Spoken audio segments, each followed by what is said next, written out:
बाकी जो जैसे 5 जो गंगा जी में लेकर जाते हैं वो तो ठीक है, या नाले में या बाकी विषय शास्त्रों में जो लिखा हुआ आपको निवेदन कर रहा हूं कि भूमि में गाड़कर एक पेड़ लगाएं। जितनी लकड़ियां हमने उनकी अस्थियों के लिए अभी अभी चिता के लिए जलाई है ना हमने, उसकी क्षतिपूर्ति का विधान किया है ऋषियों ने कि हम भूमि में उन अस्थियों को गाड़ दें, एक पेड़ लगा दें। 1 साल बाद आप खोद के देखेंगे तो एक भी अस्थि नहीं मिलेगी। पेड़ की जड़ें उस हड्डियों से कैल्शियम को ऑब्जर्व कर लेती है और वो लकड़ी में मिल जाती है। तो प्रत्येक मृतक के परिवार वालों से मेरा तो हाथ जोड़ के निवेदन है कि आप बाकी आपके सारी परंपराओं को करें, परंतु एक पेड़ उनके नाम का अवश्य लगाएं, उस पेड़ का पालन पोषण करें। पेड़ बड़ा हो जाए, पीपल का लगाएं, नीम का लगाएं, आम का लगाएं, जैसे भी आपकी इच्छा हो लगाएं, परंतु पेड़ अवश्य लगाएं और उस पेड़ का पालन पोषण भी करें, रक्षा भी करें। खाली लगा के तिचड़ी नहीं हो जाती। हाँ। आज पर्यावरण का जो संतुलन हमारा बिगड़ा हुआ है, आज असमय बहुत ज्यादा गर्मी पड़ रही है, बसंत ऋतु में गर्मी पड़ने लग गई, अब ग्रीष्म ऋतु में बारिश आने लग गई है, तो वायुमंडल हमारा कहीं ना कहीं दूषित हो रहा है। 2 ही माध्यम हमारे ऋषियों ने बताए हैं, एक तो हम जहां संभव वो पेड़ लगाएं, पेड़ों की रक्षा करें, और दूसरा बताया है कि हम घर पे घी का दीपक जलाएं, छोटा सा 10-12 आहुतियों का हवन अवश्य करें। घी एक खसखस के दाने के बराबर घी अग्नि में जलता है तो इस वायुमंडल के 20 लाख बैक्टीरिया को खत्म करता है। यह वैज्ञानिक शोध आपके सामने रख रहा हूं मैं। 1 चम्मच गाय का घी जब अग्नि में जलता है 1 टन ऑक्सीजन में सहायक होता है। इसलिए हमारे घरों में प्रातःकाल और सायंकाल घी का दीपक जलाने की परिपाटी थी, हम लोगों ने उस परिपाटी में बदलाव कर लिया, आजकल अगरबत्तियां जलाने लग गए। अगरबत्ती में अगर जो शब्द है वो अगर नाम का एक औषधि का शब्द है।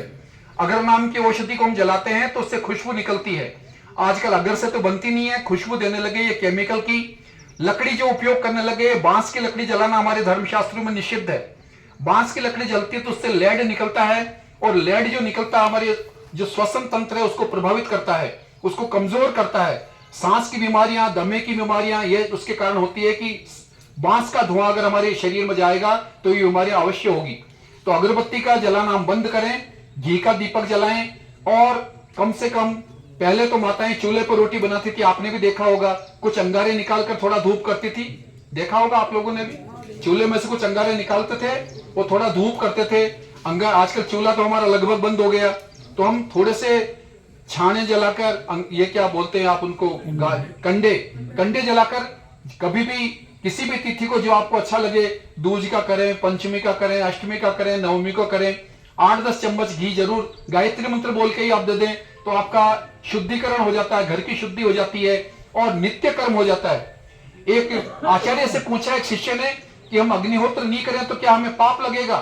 तो आचार्य कहते हैं कि हाँ, अग्निहोत्र नहीं करने वाले को पाप लगेगा, क्योंकि जितनी वायु को अशुद्ध कर रहा है, जितने जल को अशुद्ध कर रहा है, जितना पर्यावरण से वो ऑक्सीजन को ले रहा है, उसकी क्षतिपूर्ति अगर वो नहीं करेगा तो इस प्रकृति का ऋणी बनकर जाएगा, और ऋणी बनकर जो जाएगा उसको वापस अपना ऋण चुकाने के लिए बार बार धरती पर आना पड़ेगा। तो हमें अगर इस धरती पर आने से बचना हो, मोक्ष की यात्रा करनी हो, तो इस ऋण को चुकाने का प्रयास करें। थोड़े से कंडे जलाकर 8-10 चम्मच 11 बार गायत्री मंत्र बोलकर आहुति दे दे, ओम स्वाहा बोलकर आहुति दे दे, तो भी हम पाप के भागी बनने से बच जाएंगे। और यही हमारी संस्कृति है कि हम आज हमारी संस्कृति को मूल में भूल चुके हैं और नई नई चीजों को अपनाने लग गए हैं। आज बच्चों के जन्मदिन पर हम चाकू पकड़ाने लगे, केक काटने लगे। हमारी तो पद्धति थी कि जैसे 11वां जन्मदिन है तो बच्चे से 11 दीपक जलवाते थे। इसी प्रकार अंत्येष्टि संस्कार में आधा किलो घी से केवल कपाल भाती करने के लिए लोग लाते हैं, तो जो मल और मूत्र जलता है वो इस पर्यावरण को प्रदूषित करता है। तो ये कुछ चीजें बताई हमने। मृतक के साथ में अगर हम जितना वजन के बराबर, लिखा हुआ शास्त्रों में तो लिखा है कि वजन के बराबर उसके घी और सामग्री का उपयोग करें।